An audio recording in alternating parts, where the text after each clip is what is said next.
important. They are a way that cells are going to communicate. So we're definitely going to come back to these, for example, when we get into the chapter about immunity. Because those white blood cells, the other cells, they have to communicate. So now, if we look at the bottom picture, this one is being used as a representation of the types of proteins that can exist in the plasma membrane. Now, do you happen to remember from bio in part 1 of A&P what proteins do?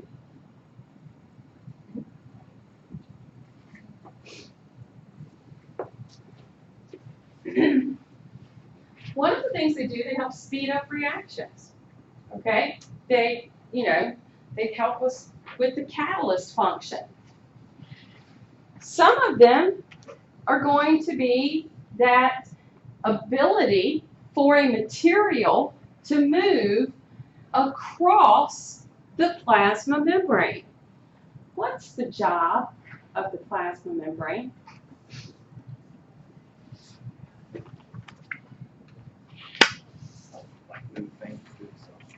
It's protection for the cell because it controls what gets to move in and out of the cell. If you remember when you were learning about the parts of the cell, the plasma membrane is termed selectively permeable. It's going to be selective. For our purposes in helping with anatomy and physiology, those two systems that are going to control the body, the nervous system, the endocrine system, all right?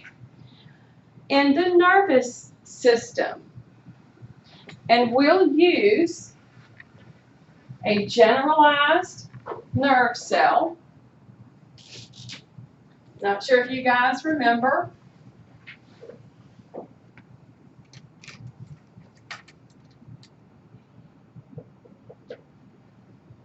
Everybody kind of remember the generalized or the general nerve cell? Yeah. Okay. And big nucleus, once again, they have DNA. It has genes. The only thing it can code for is what? A protein. A lot of times, because for example, that product that gets produced by the nerve cell, what's the name we use for it?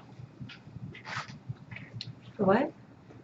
The product that gets produced by the nerve cell to transport down the axon and be released to meet either another nerve cell or muscle. What is that product called? Action potential. Action potential. It can start an action potential, but the product produced by nerve cell, neurotransmitter, Hormone. a neurotransmitter, okay, which was simply the packaged protein. We just have names for them, like serotonin, dopamine, okay? So the product that gets produced by nerve cell is a neurotransmitter. It's basically coded for by the DNA on the chromosomes in this nerve cell that gets produced into the protein, into the little vesicle that travels down the exon and gets released. Does everybody remember that? Okay, so we get a neurotransmitter.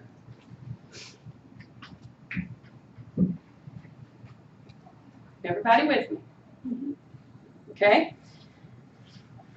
Because that is one of the systems that controls the body. That product meets either a muscle cell, another neuron, or a gland. That's it. That's the only thing that these chemicals that got released go and meet. But wait a minute. Is there anything else left in the body? What?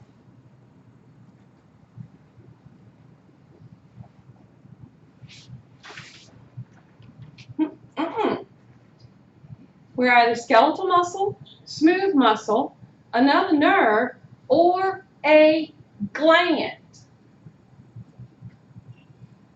What kind of glands did y'all learn about in part 1?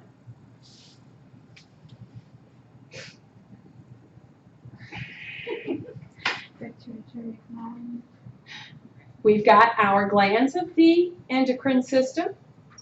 How about maybe a sweat gland, oil gland, stuff embedded in the integumentary system? But that's it.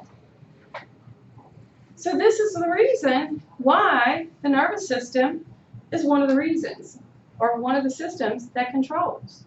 We'll learn in the endocrine chapter how the endocrine does that.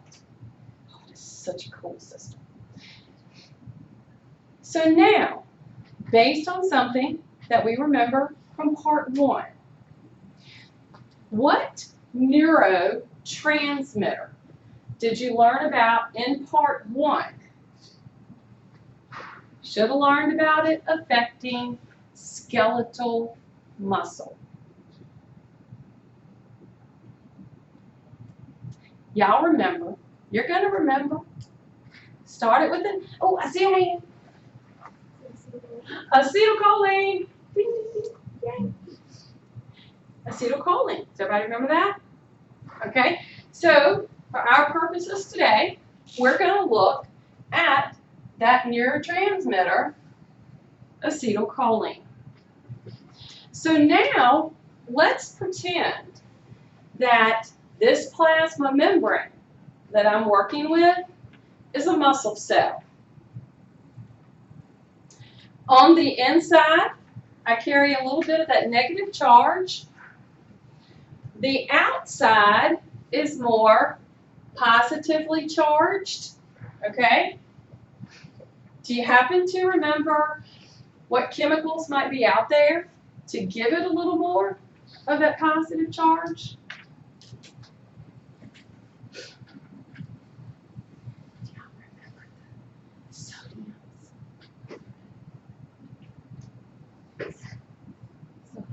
Sodium, okay, we've got some sodium. Got a little bit of potassium, not a lot. Okay, might be a little bit of calcium. Calcium's tightly regulated. Do y'all remember that? Very tightly regulated by the body. So is sodium, but calcium, whoo, yeah, body don't want that out of whack. I'm sorry, I was told that wasn't a proper term. Does not want that out of balance. Okay. So, my proteins that I'm going to have embedded.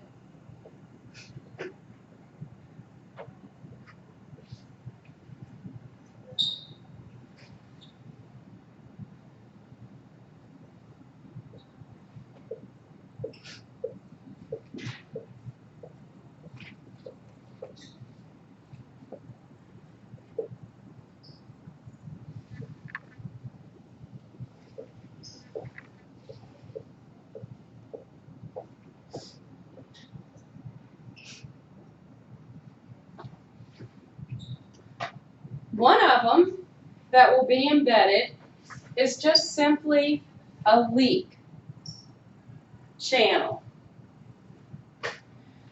Because the plasma membrane is going to be more permeable to potassium. And potassium simply gets to do this number. Bam, bam, bam, bam. It just simply gets to flow in and out. The reason for that, it's helping to maintain the charge. In other words, trying to help keep the inside of the cell negative versus the positive on the outside. Because for muscle cells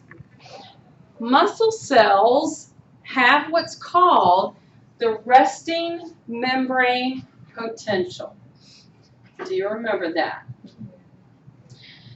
So, you should have seen something that looks like this.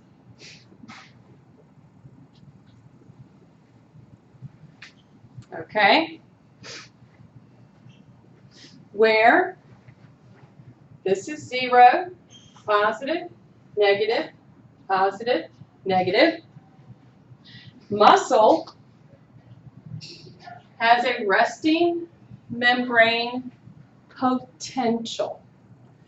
What that tells me, it has the potential to do something.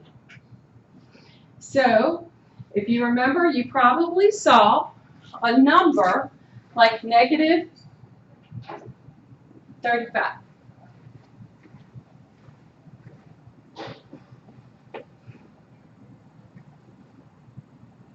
This becomes extremely important. Remember it? How do I know that?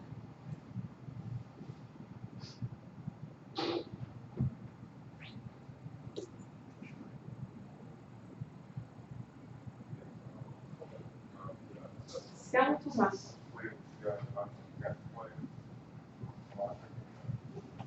Its abilities are extremely unique because it can store stuff, but it can also make sure that we are ready to do something right now.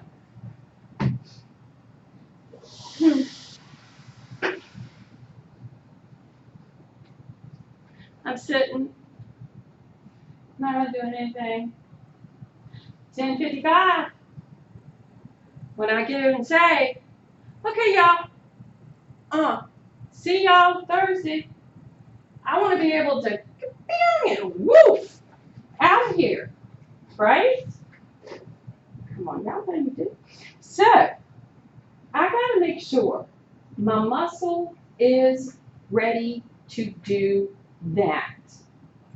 This is why you do not see these cells at just simply a greater negative number, because it would take too much too many chemicals to make it get ready to move. And then we'd end up with a situation where if we're this at 10:55, get ready to go, it'll end up being